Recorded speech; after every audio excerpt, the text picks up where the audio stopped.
જય શ્રી કૃષ્ણ। હું છું વૈશાલી સોની। વૈસુસ કિચનમાં તમારું સ્વાગત છે। આજે આપણે બનાવીશું કાશ્મીરી શાહી દમ આલુ। કાશ્મીરી શાહી દમ આલુ બનાવવા માટે આપણે 300 ગ્રામ બટેકા લીધા છે, જેને આપણે એક વિશલ લગાવી દઈશું। આપણા બટાકા બફાઈ ગયા છે ને એને મેં ઠંડા થવા દીધા હતા। આપણે આ બટાકાને બધાય છોલી લેવાના છે। મેં આને 80% સુધી જ બાફ્યા છે।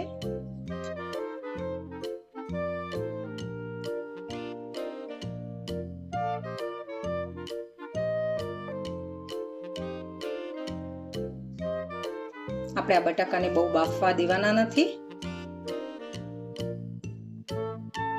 અને ઠંડા કરવાથી તે સારી રીતે આના છાલ નીકળી જાય છે।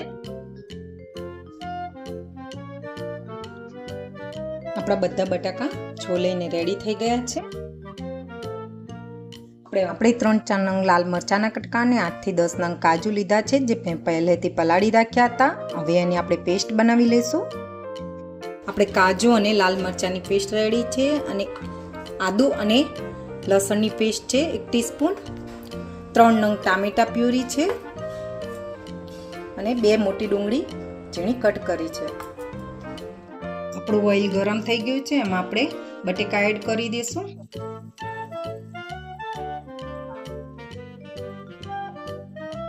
બટેકાને આપણે ફ્રાય કરવાના છે। એને તમે ડીપ ફ્રાય કરવા હોય તો પણ કરી શકો છો। આપણે આ બટાકાને સતત હલાવતા રહેવાની જરૂર નથી। આપણા બટાકા ફ્રાય થઈ ગયા છે।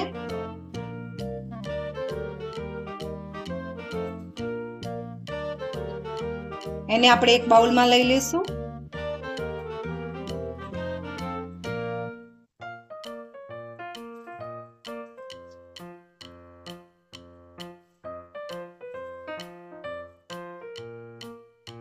આપણે આ બટાકાને ફોગ વડે હોલ કરીશું। હોલ કરવાથી આપણી ગ્રેવી અંદર સુધી સરસ પહોંચી શકે છે અને ટેસ્ટ સરસ આવે છે એનો।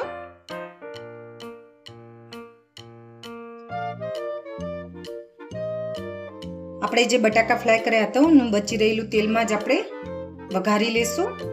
વઘારવા માટે આપણે સૂકા મસાલા લીધા છે, 2 તમાલપત્ર, 1 ઇલાયચી, 1 કટકો તજ, 2-3 લવિંગ અને 3-4 કાળા મરી, એ બધું આપણે આમાં એડ કરીશું।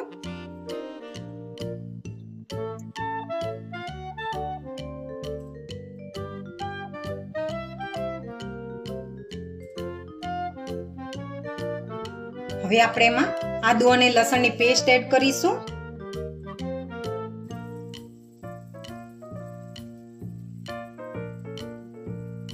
ડુંગળી એડ કરીશું।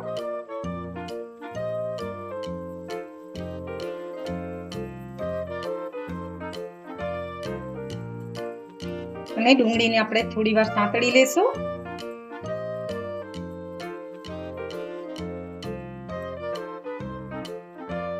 આપણી ડુંગળી સરસ ફ્રાય થઈ ગઈ છે। આપણે એમાં 2 લીલા મરચાના કટકા એડ કરીશું।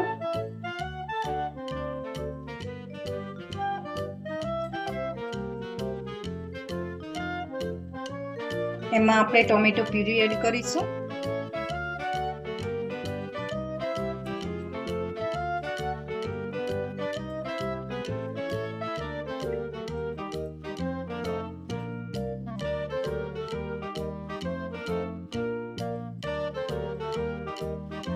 આમાંથી તેલ છૂટું ના પડે ત્યાં સુધી આપણે એને પકાવી જશું।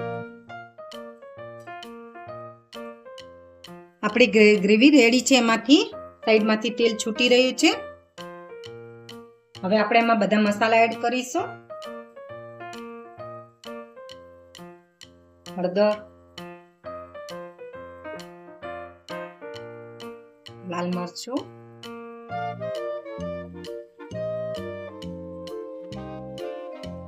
ધાણા જીરું,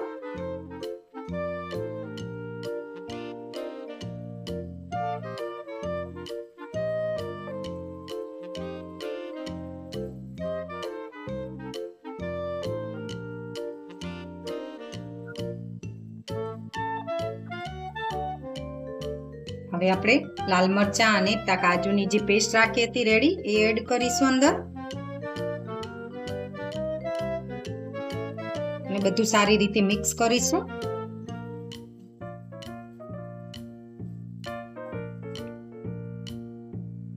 આપણે એમાં મીઠું એડ કરીશું.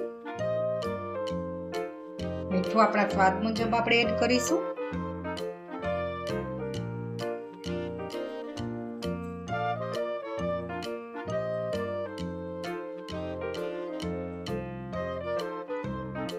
એમાં આપણે 2 ચમચી દહીં એડ કરીશું. દહીં આપણે મોરું જ લેવાનું છે, બહુ ખાટું લેવાનું નથી.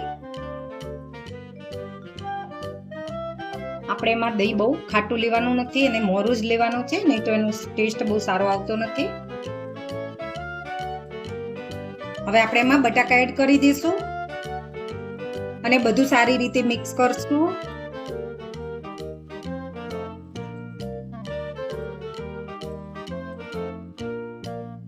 એમાં આપણે થોડું પાણી એડ કરી અને રાખી દઈશું. બટાકા સરસ અંદર આપણી ગ્રેવી એબ્ઝોર્બ કરી લે.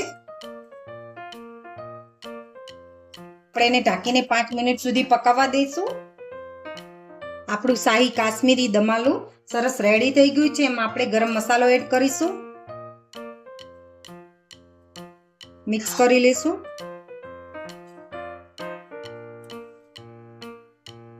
એમાં લીલા ધાણા એડ કરી દઈશું અને એને સરસ રીતે મિક્સ કરી દઈશું.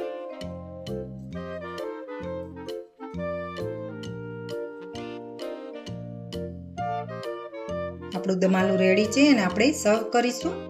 આપણું શાહી કાશ્મીરી દમ આલુ એકદમ પરફેક્ટ રેડી થઈ ગયું છે, જેને જોઈને જ મોંમાં પાણી આવી જાય એટલું સરસ બન્યું.